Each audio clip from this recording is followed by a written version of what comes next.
Shalom, salam berkat dari kami untuk pendengar sekalian. Saat ini pendengar akan diberkati dengan program Hari Ini Harinya Tuhan bagian yang ke-8. Sebuah program rohani tentang doktrin Alkitab yang menolong kita untuk semakin tertanam dalam kebenaran firman dan bertumbuh dalam kemuliaan. Bersama hambanya, Pendeta Gilbert Lumwendong, STH.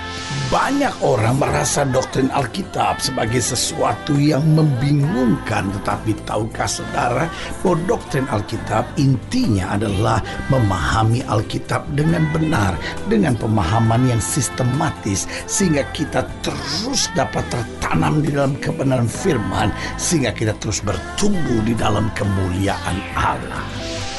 Buka hati saudara sekalian untuk menerima berkat-berkat firman-Nya hari ini.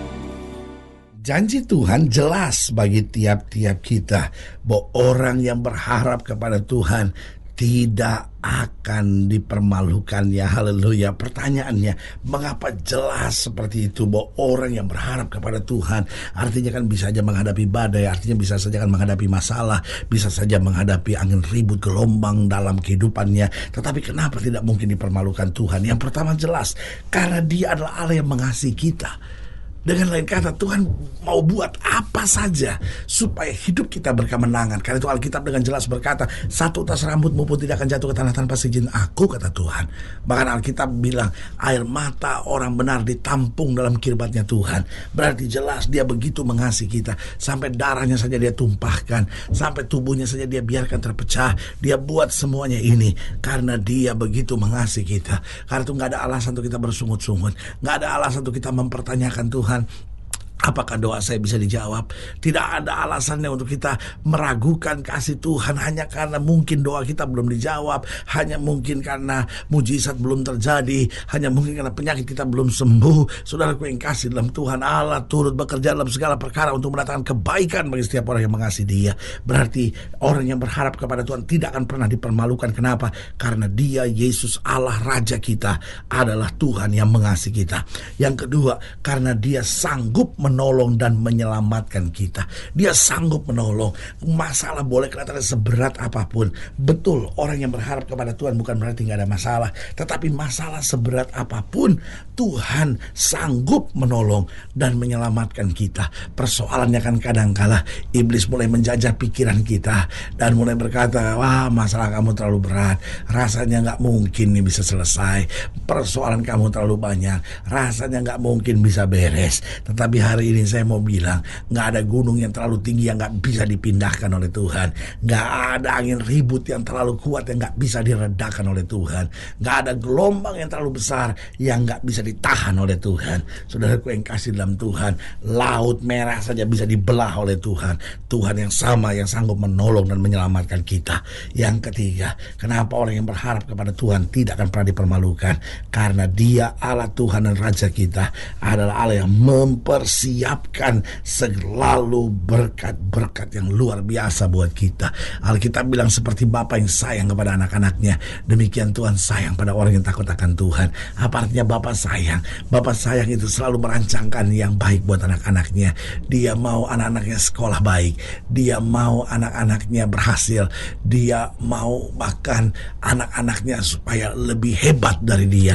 Itulah seorang Bapa. Dia persiapkan selalu berkat bagi anak-anaknya. Begitupun Bapa kita di sorga, maka Dia akan melakukan yang terbaik buat kita sehingga kita tidak pernah perlu dipermalukan. Dan yang keempat, mengapa orang yang berharap kepada Tuhan tidak akan pernah dipermalukan? Karena Dia miliki rencana yang dahsyat buat tiap-tiap kita. Saudaraku yang kasih dalam Tuhan, Alkitab bilang, aku tahu rancangan apa yang ada padaku mengenai kamu, bukan kecelakaan, tetapi hari depan yang penuh harapan. Artinya, kalaupun hari ini engkau sedang menghadapi badai, tetap berjalan kuat, engkau tidak akan dipermalukan. Tepat pada saatnya Allah menyatakan kegemilangan kemuliaannya. Haleluya. Selamat datang dalam program kita hari ini, Harinya Tuhan. Sebuah program rohani yang kembali mengingatkan kepada kita betapa pentingnya kita menjadikan firman Tuhan sebagai dasar keseharian hidup kita. Karena selama kita jadikan firman Tuhan sebagai dasar keseharian hidup kita, langkah-langkah ke depan kita penuh dengan kepastian, kemenangan, berkat, mujizat, dan perkara-perkara besar. Haleluya.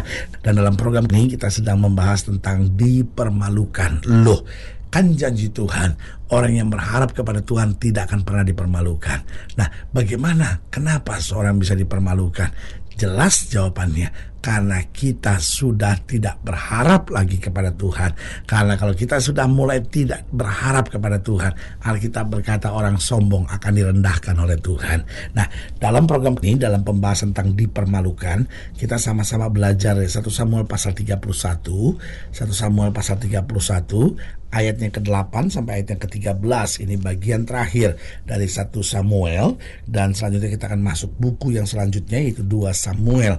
Dan sekarang kita mau lihat 1 Samuel 31 ayat 8 sampai ayatnya ke-13.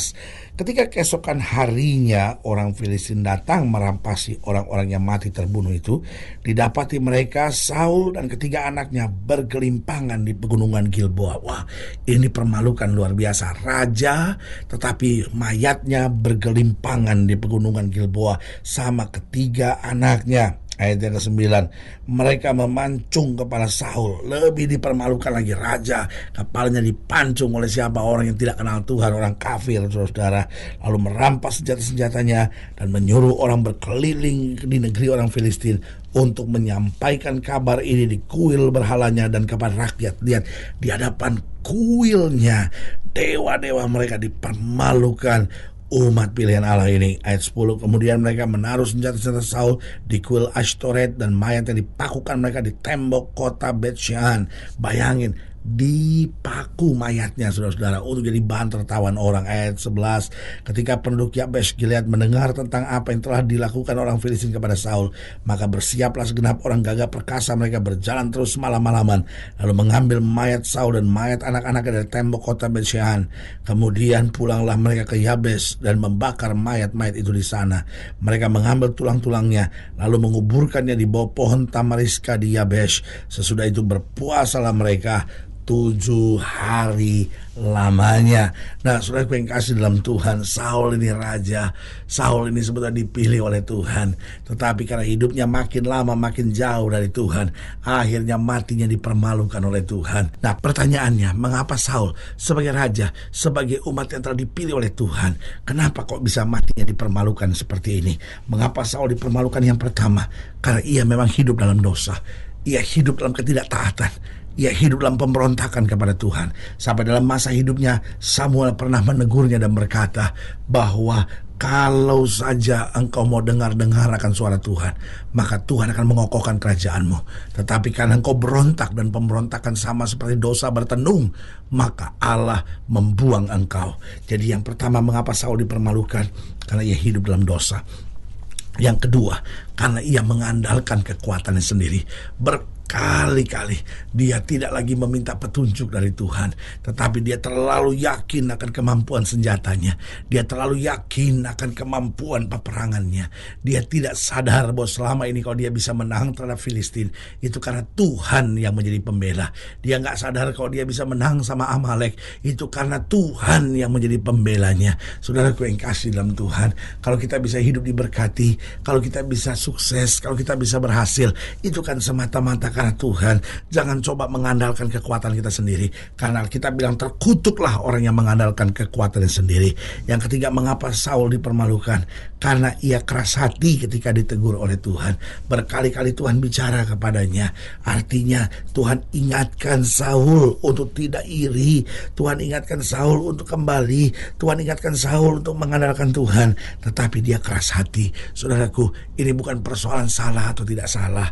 Artinya apa? Orang salah bukan berarti harus hidup selalu dalam kutuk. Orang salah pun, kalau dia bertobat, datang pada Allah, minta ampun sama Tuhan, dosanya seperti karmizi sekalipun, kata Alkitab, akan diputihkannya putih seperti salju. Jadi ingat mengapa Saul dipermalukan. Yang pertama, karena ia hidup dalam dosa. Yang kedua, karena ia mengandalkan kekuatannya sendiri. Yang ketiga, karena ia keras hati ketika ditegur Tuhan.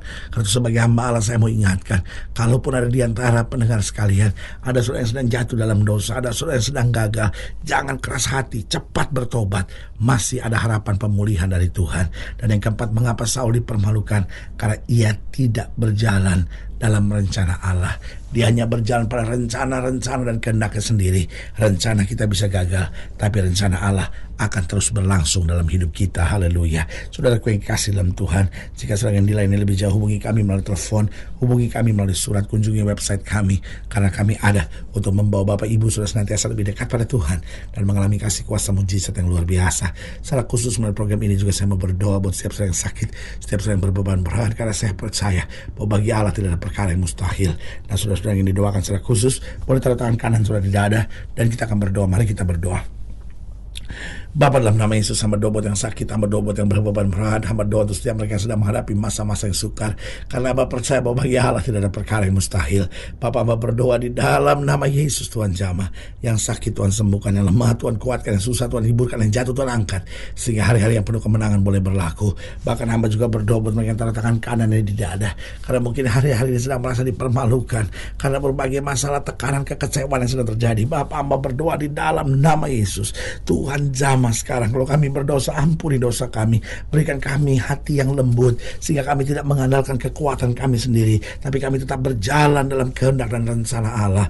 Di dalam nama Yesus kami berdoa, haleluya, amin. Saudaraku yang kasih dalam Tuhan, kita sudah berdoa. Ingat, Allah tidak pernah lalai menepati janjinya. Inilah saatnya buat kita untuk bangkit, bersemangat, bersuka cita dalam menghadapi segala perkara. Karena kita tahu Yesus hidup, Yesus berkuasa, dan selalu menyediakan yang terbaik buat anak-anaknya. Doa saya menyertai saudara. Sampai berjumpa pada program berikut, dan jangan lupa jadikan hari ini harinya Tuhan. Haleluya.